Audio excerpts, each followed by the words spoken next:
हे दोस्तों, मैं दुर्गेश और आज हम देखने वाले हैं 2067। ये एक Australian science fiction social message movie है। ये स्टोरी आने वाले समय 2067 जब पृथ्वी पर डिफोरेस्टेशन बढ़ गया, जिस वजह से अर्थ पर कोई भी पेड़ नहीं बचे और पूरी दुनिया में ऑक्सीजन खत्म हो गई, जिस वजह से पूरी दुनिया खत्म हो गई। पर ऑस्ट्रेलिया में एक छोटी सी जगह बची है। वहाँ एक कंपनी है जो आर्टिफिशियल ऑक्सीजन बनाने में कामयाब हो गई है और ये ऑक्सीजन एक न्यूक्लियर रिएक्टर से बनाई जाती है, जिस वजह से एक जानलेवा बीमारी भी पैदा हो गई है जो बहुत ही घातक होती है। और ऑक्सीजन भी इतना महंगा है कि आम आदमी इसे अफोर्ड नहीं कर सकता, जिस कारण से यहाँ के लोग या तो आत्महत्या कर लेते हैं या एक दूसरे को मारने लगते हैं। वहीं एक आदमी को दिखाया जाता है जिसका नाम इथेन है। वो उसी कंपनी में काम करता है। उसकी एक वाइफ है जिससे वो बहुत प्यार करता है और उसकी वाइफ को भी ये घातक बीमारी हो जाती है। और जब इथेन और उसका दोस्त काम कर रहे होते हैं तभी कुछ लोग आकर इन्हें कंपनी में ले जाते हैं। ये वही कंपनी है जो आर्टिफिशियल ऑक्सीजन बनाती है, जहाँ उन्हें कंपनी की सीटीओ रेजिना से मिलवाया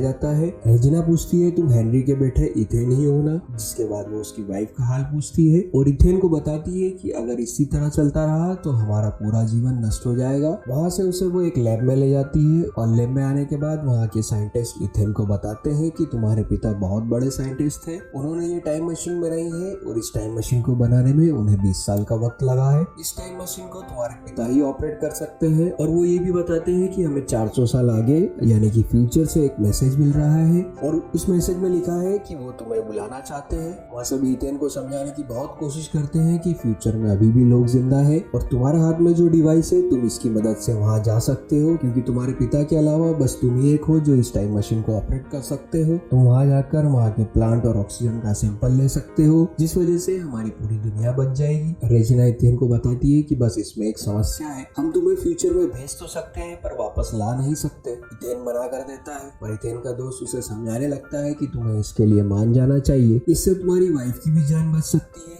इथेन मना कर देता है और कहता है मैं अपनी वाइफ को छोड़कर कभी नहीं जाऊंगा। दरअसल इथेन ये बिल्कुल भी नहीं चाहता जो उसके पिता ने उसकी माँ और उसके साथ किया था वो भी अपनी वाइफ के साथ करे, क्योंकि इथेन जब छोटा था तब उसके पापा कभी नहीं मिलने आते थे और एक दिन इथेन के बर्थडे पर उसके पिता मिलने आए, जिसके बाद उन्होंने एक गिफ्ट के तौर पर उसे एक बॉक्स दिया। जब इथेन ने उस बॉक्स में हाथ डाला तभी अचानक से उसके हाथ पर एक घड़ी बन गई और ये घड़ी इतनी अजीब होती है कि जिस वजह से उसके हाथ से खून आने लगता है और उसे बहुत दर्द होता है, जिसे देखकर उसके पिता वहाँ से भाग जाते हैं और आज तक कभी नहीं लौटे हैं। और ये बिल्कुल भी नहीं चाहता जिस तरह उसकी माँ और वो अकेले रहे हैं उसकी वाइफ भी अकेली रह जाए। इथेन उस डिवाइस को निकालने की बहुत कोशिश करता है पर वो आज तक कभी नहीं निकला। इथेन अपनी वाइफ के पास आ जाता है और उसे पूरी बात बताने लगता है और ये भी बताता है कि मैंने मना कर दिया है, मैं कभी नहीं जाऊंगा। इथेन की वाइफ भी नहीं चाहती कि वो उससे दूर जाए और फिर भी वो इथेन को मनाने लगती है कि तुम्हें इसके लिए हाँ कर देना चाहिए। अगर तुम इस मिशन में कामयाब हो जाते हो तो तुम पूरी दुनिया को बचा सकते हो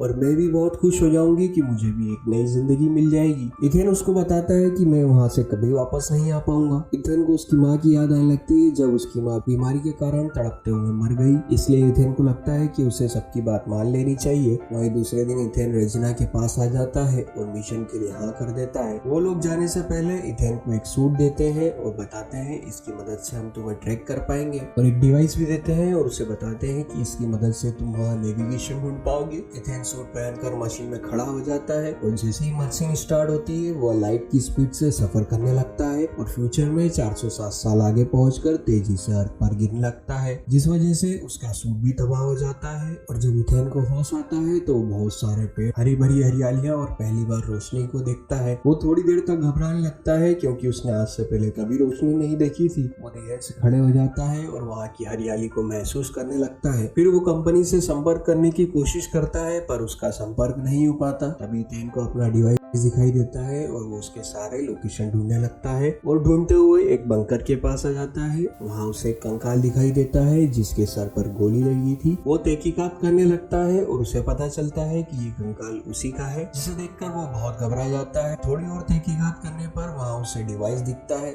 जो कि अब पुराना हो चुका है। इथेन कंपनी से कांटेक्ट बनाने की कोशिश करता है पर संपर्क नहीं हो पाता। तभी उसे कंकाल के हाथ पर सेम घड़ी दिखाई देती है जैसे कि उसके हाथ पर भी बंधी हुई होती है। पर इथेन के हाथ पर जो डिवाइस है उसमें रेड लाइट चल रहा है और कंकाल के हाथ पर जो डिवाइस है उसमें ग्रीन लाइट है। इथेन इस बात को नहीं समझ पाता और वही पूरा दिन बीत जाता है और रात के समय इथेन आग जला लेता है। वहाँ उसे भूख भी लग रही थी इसलिए वो कुछ बेरीज इकट्ठी करके खाने लगता है पर उन बेरीज में जहर होता है, इसलिए वो उल्टियाँ करने लगता है और बेहोश हो जाता है। तभी इथेन की तरफ एक रोशनी आती है। दरअसल ये इथेन का दोस्त होता है जिसे कंपनी ने इथेन की मदद करने के लिए भेजा था। वह इथेन को एक इंजेक्शन देता है, जिसके बाद इथेन ठीक हो जाता है और वो अपने दोस्त को सारी बातें बता देता है और वो दोनों कंकाल के पास आ जाते हैं और देखने लगते हैं, जहाँ उन्हें कुछ नहीं मिलता है। इसके बाद वो रेडार की मदद से एक और बंकर के पास आ जाते हैं। जैसे इथेन बंकर के गेट के पास पहुंचता है, वहाँ से एक रोबोट बाहर आ जाता है और इथेन की आंखों को स्कैन कर लेता है, जिस वजह से दरवाजा खुल जाता है। वो दोनों अंदर आकर देखने लगते हैं। तभी उन्हें पता चलता है ये वही लैब है जिसकी मदद से वो 2067 से इस समय में आए हैं। अब उन्हें एक बोर्ड पर वेलकम इथेन का मैसेज दिखाई देता है। वो रिप्लाई करते हैं। तभी इथेन की वॉच एक्टिवेट हो जाती है और उसके हाथ में से खून निकलने लगता है। दरअसल इथेन के पिता ने उस टाइम मशीन को इसी तरह बनाया था कि वो इथेन के डीएनए से ही एक्टिवेट हो सके और इसी वजह से इथेन को उसके पिता ने बर्थडे पर वो घड़ी गिफ्ट की थी और वो टाइम मशीन इथेन के डीएनए से एक्टिवेट हो जाती है। वहाँ उन्हें टाइम मशीन दिखाता है कि अब तुम्हारे पास सिर्फ 4 घंटे का वक्त बचा है और उन्हें ये भी पता चलता है कि इस टाइम मशीन को इस तरह से डिजाइन किया गया है कि एक्टिवेट होने के 4 घंटे बाद वो खुद ब खुद ही डीएक्टिवेट हो जाएगी और नष्ट हो जाएगी। अब उनके बाद सिर्फ 4 घंटे का ही समय बचा है, जिसमें उन्हें सारे सैंपल्स भी कलेक्ट करने हैं और उन्हें वापस भी भेजना है। इथेन कंप्यूटर से बात करने की कोशिश करता है। वो कंप्यूटर एक होलोग्राफिक वीडियो प्ले कर देता है जो कि इथेन के पिता रिचर्ड का होता है। तभी इथेन को पता चलता है कि उसके पिता एक बहुत बड़े साइंटिस्ट थे। वो पूरी दुनिया को बचाना चाहते थे और उन्होंने दवाई का पता पहले ही लगा लिया था, इसलिए उन्होंने इस टाइम मशीन को बनाया। और इथेन आगे का वीडियो देखता है, इससे पहले ही वहाँ पावर कट हो जाता है, जिसके बाद वो दोनों पावर के लिए शहर की ओर बढ़ने लगते हैं और उन्हें दिखाई देता है कि सारे लोग पहले ही मर चुके हैं और यहाँ सब कुछ नष्ट हो गया है। वो दोनों शहर के अंदर आ जाते हैं और उन्हें बहुत सारे कंकाल दिखाई देते हैं। ये कंकाल 2067 के समय के हैं, जो कि ऑक्सीजन की कमी से सारे मारे गए थे। इथेन अपने घर के तरफ आ जाता है, जहाँ उसे अपनी वाइफ का कंकाल मिलता है। उसे देखकर इथेन को अपना पास दिखाई देने लगता है कि कैसे इथेन की माँ की मौत हुई थी और उन लोगों ने इथेन का भी मास्क निकाल लिया था, जिस वजह से वो मरने वाला था। तभी इथेन के दोस्त ने आकर उसे बचाया था, पर अब इथेन को उसके दोस्त पर शक होने लगता है। इथेन उससे पूछ लगता है, तुम्हें आखिर वहाँ जाने की इतनी जल्दी क्यों है? हमारे पास यहाँ से ले जाने के लिए ना तो दवाइयाँ हैं, ना ही कुछ सैंपल्स है, तो हम वापस जाकर क्या करेंगे? ये बात सुनकर उसका दोस्त बहुत गुस्सा हो जाता है और वो गन निकाल लेता है। पर इथेन उसे कहने लगता है कि तुम्हारे पास गन कहाँ से आई? अब मुझे पता चल गया है कि तुमने ही मुझे गोली मारी है। और उसका दोस्त कहने लगता है कि ये सिर्फ मैं तुम्हारी हिफाजत के लिए लाया हूँ। इथेन उसे बताता है, मुझे यहाँ किसी से खतरा नहीं है, क्योंकि यहाँ कोई भी नहीं है। पर इथेन का दोस्त बातों को टालने लगता है।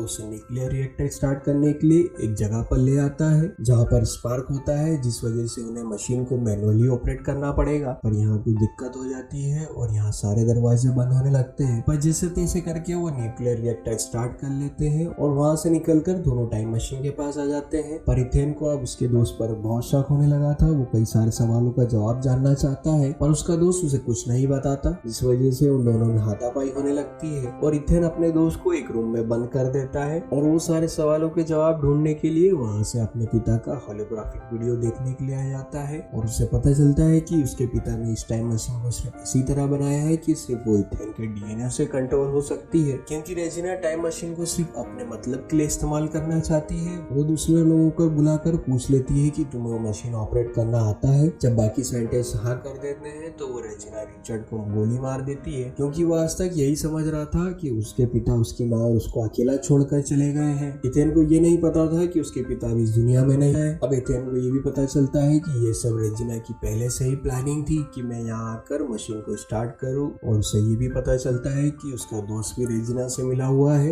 रेजिना ने उसे बचपन से ही मेरा ख्याल रखने को भेजा है, क्योंकि मुझे फ्यूचर में ये टाइम मशीन को स्टार्ट करना था। और जब ये बात इथेन को पता चलती है तो उन दोनों में लड़ाई होने लगती है। इथेन का दोस्त उसे मारने पर मजबूर हो जाता है। अगर उसने इथेन को नहीं मारा तो रेजिना उसे मार देगी। इस वजह से वो इथेन के ऊपर गन तान लेता है, पर उसके दोस्त की हिम्मत नहीं होती, क्योंकि उसने इथेन को बड़े भाई की तरह बचपन से ही पाला है, जिस वजह से उसका दोस्त बहुत मायूस हो जाता है और वो खुद को ही गोली मार लेता है। वहीं दूसरी तरफ रेजिना सभी लोगों को तैयार कर लेती है जो कि फ्यूचर में जाने वाले हैं। वो सभी लोगों को बताती है कि हमें फ्यूचर में जाना पड़ेगा, क्योंकि जब एक बार धरती पूरी तरह से नष्ट हो जाएगी तभी इस पृथ्वी पर एक नया आरंभ होगा। वहीं दूसरी तरफ इथेन अपने पिता की बातों को याद करने लगता है। वहीं 2067 में टाइम मशीन स्टार्ट हो जाती है। रेजिना अपने बॉडीगार्ड को कहने लगती है और बोलती है कि अगर इस मशीन से इथेन बाहर आता है तो तुम उसे फौरन ही गोली मार देना। पर इथेन ऐसा नहीं करता, वो वहाँ से बहुत सारे पेड़ भेज देता है और टाइम मशीन को तबाह कर देता है, जिसके साथ वो रिकॉर्डिंग भी भेजता है, जिससे सभी को पता चल जाता है कि रेजिना सब अपने मतलब के लिए कर रही है और रिचर्ड को भी उसी ने मारा था, जिस वजह से रेजिना को अरेस्ट कर लिया जाता है